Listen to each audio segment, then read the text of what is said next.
Welcome to Barkhausen Nature Bites. Today we're talking about a visitor that we sometimes get down here in the winter months in northeast Wisconsin, and that's the snowy owl.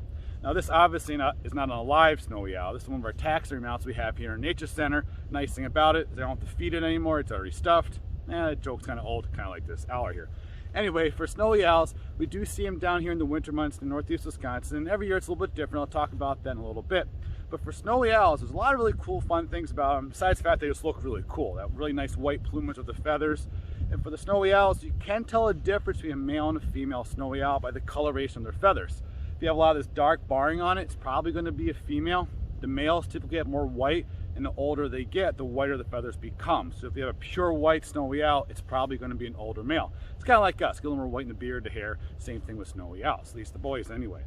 And for snowy owls, they are the heaviest of the North American owls. They're heavier than the great horned owl. These snowy owls weigh about 4 to 6 pounds, where for the great horned owls like 3 to 4 pounds. And they have lots of feathers, really helps keep them warm in the winter months, especially on their feet.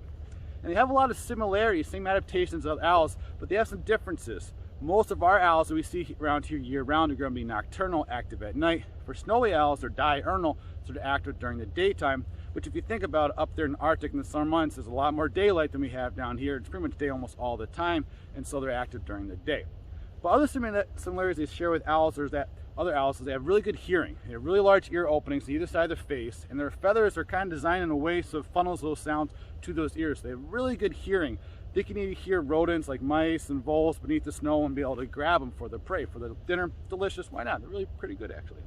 And so for snowy owls, other things they share with other owls as far as adaptations go is really large eyes and really good vision because they have those large eyes. The trade-off though is that because their eyes are so large and have really good eyesight, is they can't move their eyes like we can. You know, we can roll them around, roll your eyes, and I tell really bad jokes, all that kind of stuff. They can't do that. Their eyes are fixed. So in order to look around, they have to move their head. But they can't move it all the way around because then it'll just fall off, not so good for the owl. They can move it quite a bit though, about 270 degrees around, so almost all the way around, but not quite. And what allows them to do that is they have double the neck bones that we do. We have about 7, well for the snowy owls they have 14, so they're able to move their head around, look all around, even though they can't move their eyes. But they have really good eye vision, really good vision there. And a couple other really kind of fun things about them, they have these bristles by their beak. And I kind of was looking up some more about this. One of the thoughts with some of these bristles, these feathers right by their beaks, that helps them kind of sense things that are nearby. It might also help reduce glare when they're out there in the snow, reduce that sun glare on them.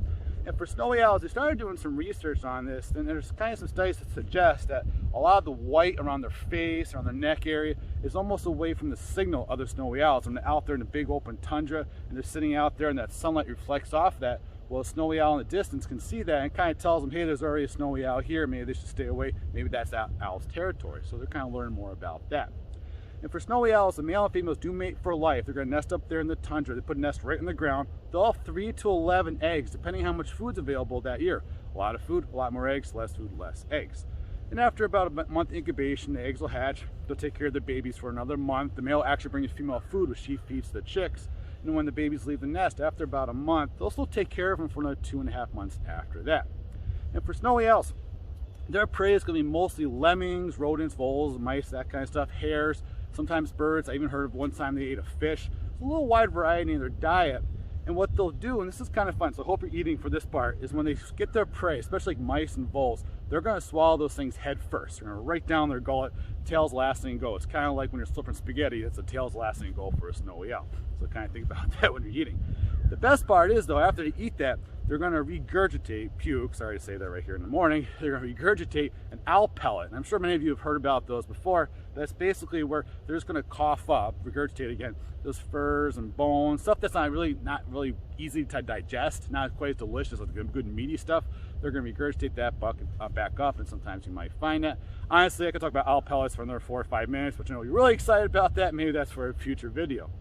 So for snowy owls, they do come down here in the winter months. Every year they usually come down, maybe like a couple here, a couple there. It varies quite a bit. Every 3 to 5 years they might come down in bigger numbers.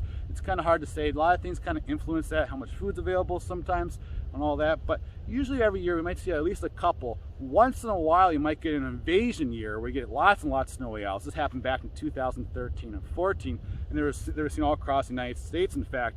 They're not sure exactly what drove that. It didn't seem like there was a lack of food in the wintertime. It might have been an abundance of food in the summer, so there was more chicks meant more adults, and then they started moving around, finding the younger territories.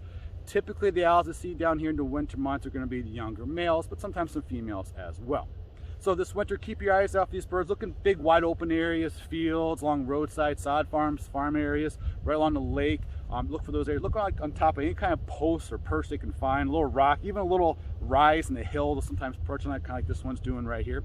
So really, I could say a lot of bad jokes right now, like if you see a snowy owl, well, in the summertime, that's a rainy owl, or maybe like always be looking for an owl. Either way, look for these really cool birds this winter. Thanks for watching Barkhausen Nature Bites.